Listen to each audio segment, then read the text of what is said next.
ایک صاحب سوال کرتے ہیں امام کے پیچھے تکبیر کہنے والے کو کہاں کھڑا ہونا چاہیے؟ بسم اللہ الرحمن الرحیم۔ مذکورہ سوال کا جواب یہ ہے کہ امام کے پیچھے باجماعت نماز پڑھتے ہوئے تکبیر کہتے وقت بالکل امام کے پیچھے کھڑے ہونا یا پہلے ہی صف میں کھڑا ہونا ضروری نہیں ہے۔ تکبیر کہنے والا وہ امام کے دائیں بائیں بھی کھڑا ہو سکتا ہے۔ پچھلی صف میں 2 صفیں چھوڑ کر 3 صفیں چھوڑ کر بھی کوئی آدمی کھڑے ہو کر تکبیر کہنا چاہے تو وہ تکبیر شرعاً معتبر ہوگی، وہ تکبیر بالکل درست ہوگی۔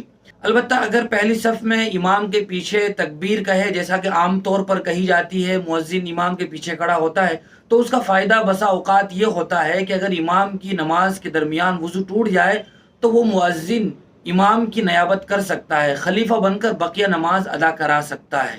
بہت بہت شکریہ مفتی صاحب آپ کا۔ اسی طرح کی شرعی مسائل، حمدونات، تفسیرات اور اسی طرح کے سوال و جواب کے لیے آپ ہمارے دار ارقم یوٹیوب چینل کو سبسکرائب کریں، لائک کریں اور اس کو صدقہ جاریہ کی نیت سے شیئر بھی کریں۔